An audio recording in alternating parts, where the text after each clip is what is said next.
I stared at my husband in disbelief. What? Just for a cat? Melissa lost her cat, which meant everything to her. Are you going to leave me stranded on the highway? We were stuck in Thanksgiving traffic on the interstate. She couldn't wait any longer.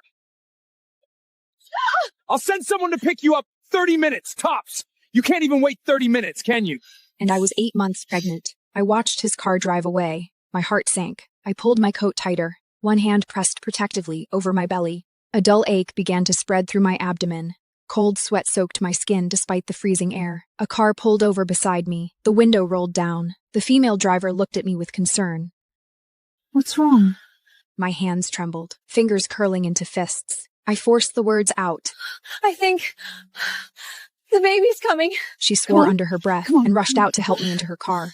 My face had gone deathly pale. She asked frantically. Where's your husband? I couldn't answer. Here I was, 8 months pregnant with Ryan Carter's child, about to give birth, and I mattered less to him than his sister-in-law's missing cat. This stranger cared more about me than my own husband did. The pain struck suddenly. I gasped, forcing myself to breathe through it. When the contraction passed, I fumbled over my phone and dialed Ryan's number. He rejected the call without hesitation. Once, twice, 3 times. On the 16th attempt, he finally answered. The background was quiet at first. Then, 2 seconds later, I heard Melissa's voice. That was all it took. Ryan had no patience left for me. Marcus's patrol car is almost there. Just wait. He hung up. The words "I am having the baby" stuck in my throat. Warm fluid trickled down my legs. My heart dropped. The driver noticed immediately and tried desperately to maneuver toward the roadside. But every lane was completely blocked. Desperate drivers heading home had even clogged the emergency lane. She slammed her fist against the steering wheel, cursing, but she still turned back to comfort me. Don't worry, everything's going to be okay. She leaned out the window and screamed. Move, please. There is a pregnant woman having a baby. The gridlocked cars couldn't hear her. Nothing budged. I forced myself to calm down and quickly called Marcus from the state police, Ryan's friend. If they could get here fast enough to clear the traffic, my baby and I might still survive. Mrs. Carter, what's up? His voice was barely audible over the blaring horns. The pain hit again. I bit down hard, fighting through it. The baby's coming. We're stuck in traffic on the interstate. Can you... Before I could finish, I heard him laugh. Nice try, Claire. Ryan warned us you'd pull something like this. You're only 8 months along. Even if the baby was coming, you've got time. We'll get there when we can. Just sit tight. The line went dead. The pain was so intense I could barely grip my phone. The driver jumped out of the car and ran along the emergency lane, pounding on windows one by one. Please move! There's a woman about to give birth in my car! This is life or death, please! Help save her! I slumped back against the seat, using every ounce of strength to dial Ryan again. This was my last hope. The phone was off. I tried again, still off. Just as I felt myself losing hope, car horns erupted all around us. Drivers rolled down their windows and leaned out, shouting toward the front. Clear the emergency lane! Someone's having a baby! The emergency lane cleared. The driver floored it. We were only 5 minutes from the exit when traffic blocked us again. The horn blared nonstop. But the cars ahead didn't move an inch. The pain in my abdomen came faster and faster. Blood and fluid soaked into the car seat.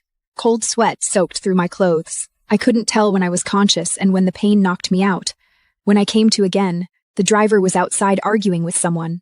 The emergency lane is for saving lives.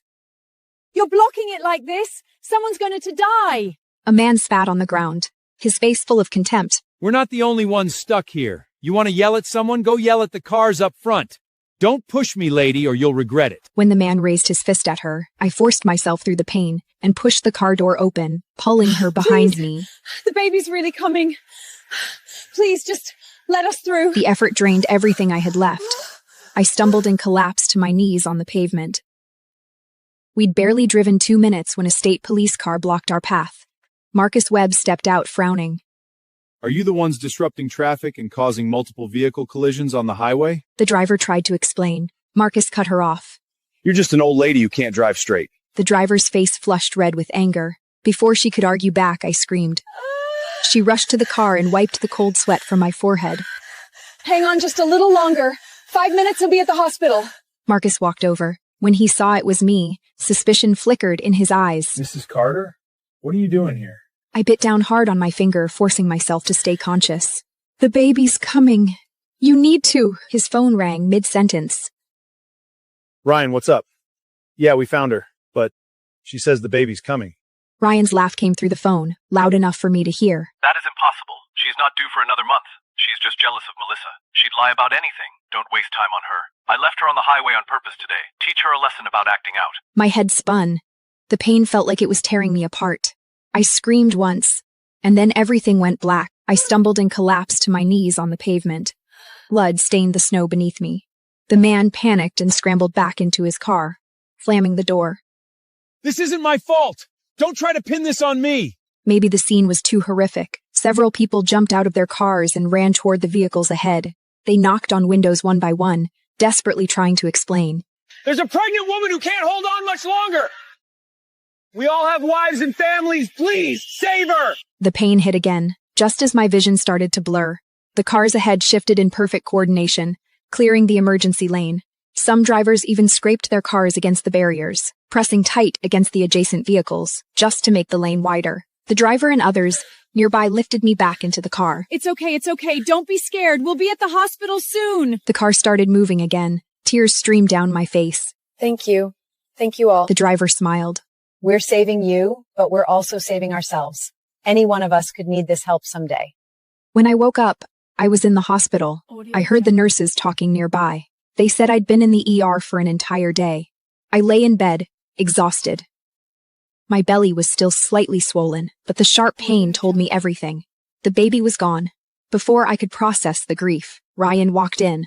Melissa followed behind him, holding her cat. Ryan tossed a pack of diapers onto the couch. Claire Morgan, you really know how to cause drama. You said the baby was coming, so where is it? His casual tone, his complete indifference. I laughed bitterly and said nothing. Melissa stroked her cat, barely glancing at me. Claire, why are you so cruel? All I did was ask Ryan to help find Whisters. You didn't have to make such a scene just to get back at me. Aren't you embarrassed? Embarrassed. My fingers dug into the bedsheets, nails nearly breaking skin. I'm having my husband's baby. If that's embarrassing, then what does it say about you? Calling someone else's husband to find your cat? Her eyes immediately welled up with tears. I know baby is important to you, but Whiskers is a living creature too. If Ryan hadn't gotten there in time, I might never have seen Whiskers again. Right. The cat was still alive. Ryan had rushed over in time, so her precious cat survived. But I couldn't hold back the grief and rage anymore. I grabbed the water cup from the bedside table and hurled it at them. But my baby's dead! I'll never see him again!